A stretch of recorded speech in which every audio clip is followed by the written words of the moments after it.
Assalamualaikum warahmatullahi wabarakatuh. Perkenalkan, nama saya Karisa Andini, kelas 11 IPA, SMAN Negeri 2 Jorong. Di sini saya akan menjelaskan kolonialisme dan imperialisme di Indonesia. Kolonialisme berasal dari kata kolonus yang memiliki arti menguasai. Kolonialisme memiliki arti upaya sebuah negara untuk mengembangkan kekuasaan di luar wilayah kekuasaan negara tersebut. Kolonialisme memiliki tujuan mencapai dominasi kekuatan dalam bidang ekonomi, sumber daya alam, sumber daya manusia, dan politik.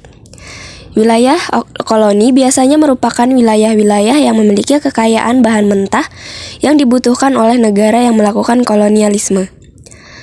Dalam kolonialisme, kepercayaan bahwa bangsa yang melakukan kolonialisasi jauh lebih superior dari bangsa yang dikoloni. Sementara imperialisme berasal dari kata imperium dalam bahasa Latin yang berarti kekuasaan tertinggi, kedaulatan, atau sekedar kekuasaan.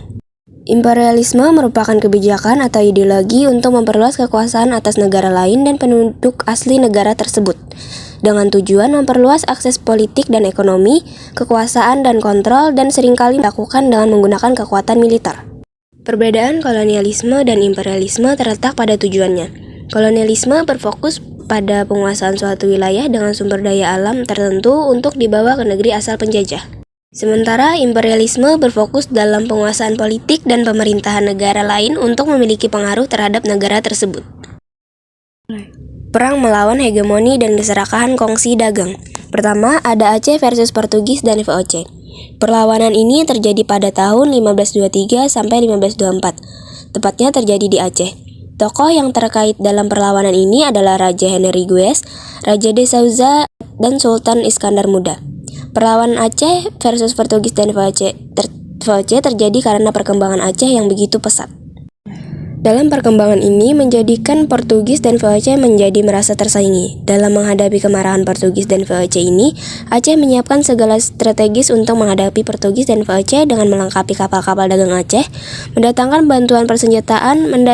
persenjataan dari Kalikut. Perlawanan ini tidak ada perjanjian. Dalam perlawanan ini berdampak terhadap kedua belah pihak yang saling berbentrokan. Kedua, Maluku angkat senjata. Perlawanan atau peristiwa Maluku angkat senjata terjadi pada tahun 1820 di Maluku. Tokoh yang terkait dalam peristiwa ini adalah Sultan Hairun dan Sultan Baabullah. Peristiwa ini terjadi karena Portugis dan Spanyol memasuki Maluku. Dalam peristiwa ini juga terjadi persaingan antara Spanyol dan Portugis karena Portugis melakukan monopoli. Untuk menyelesaikan persaingan ini dilakukan perjanjian damai, yakni perjanjian Saragossa pada tahun 1534. Sultan Agung versus Jipikon. Perlawanan ini terjadi pada tahun 1628, tepatnya di Mataram. Tokoh yang terkait dalam peristiwa ini adalah Sultan Agung. Perlawanan ini terjadi karena beberapa faktor berikut ini. A. Tindakan monopoli yang dilakukan oleh VOC. Tindakan sering menghalangi kapal-kapal dagang Mataram yang akan berdagang ke Maluku. VOC menolak untuk mengakui kedaulatan Mataram.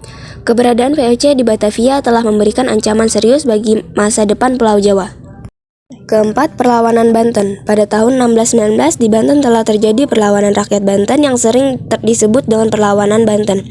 Tokoh yang ada dalam perlawanan Banten adalah Pangeran Surya atau Sultan Abu Al-Fat dan Sultan Ageng Tirtayasa. Penyebab utama dari perlawanan Banten ini karena Banten memiliki posisi yang strategis sebagai bandar perdagangan internasional. 5. Perlawanan Goa. Pada tahun 1634 telah terjadi perlawanan, yaitu perlawanan Goa di Maluku. Tokoh yang paling terkenal dalam perlawanan ini adalah Sultan Hasanuddin dengan sebutan yaitu Ayam Jantan dari Timur. Penyebab utama terjadinya perlawanan Goa yaitu karena VOC berusaha untuk mengendalikan Goa dan menguasai pelabuhan Sombo Opu serta menerapkan monopoli perdagangan Sombo Opu sebagai bandar perdagangan dan jalur perdagangan internasional. 6. Rakyat Riau angkat senjata. Perlawanan ini terjadi pada tahun 1723 di Riau. Oleh karena itu, perlawanan ini disebut dengan sebutan Riau angkat senjata. Upaya yang dilakukan rakyat Riau dalam perlawanan ini adalah memperkuat dengan kapal perang Harimau Buas yang dilengkapi dengan lancing serta perlengkapan perang secukupnya. 7. Orang-orang Cina berontak. Perlawanan ini merupakan perlawanan dari orang-orang Cina yang terjadi di Batavia pada tahun 1740. Penyebab utama dari perlawanan ini karena pada tahun 1940 terjadi kebakaran di Batavia. VOC menafsirkan ini adalah perbuatan orang-orang Cina yang melakukan pemberontakan, penyelewengan dengan membayar lebih mahal oleh Cina. Terakhir, perlawanan Raden Mas Said. Di Jawa pada tahun 1745 telah terjadi perlawanan yang dipimpin oleh Raden Mas Said. Oleh karena itu, perlawanan ini disebut dengan perlawanan Raden Mas Said. Upaya yang dilakukan Raden Mas Said untuk menghadapi VOC adalah dengan cara terus melancarkan serangan. Dalam perlawanan ini telah terjadi perjanjian, yaitu Perjanjian Giyanti.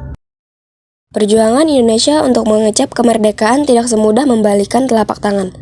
Butuh waktu lebih dari 350 tahun untuk bisa terbebas dari penjajahan kolonial Belanda. Keberanian para pejuang dan pemimpin perjuangan di berbagai daerah dalam melawan kolonial Belanda begitu dikenang oleh seluruh rakyat Indonesia.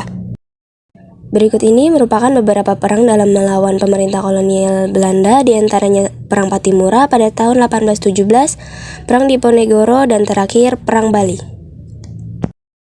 Itu saja yang dapat saya sampaikan. Mohon maaf atas kekurangannya. Sekian, terima kasih.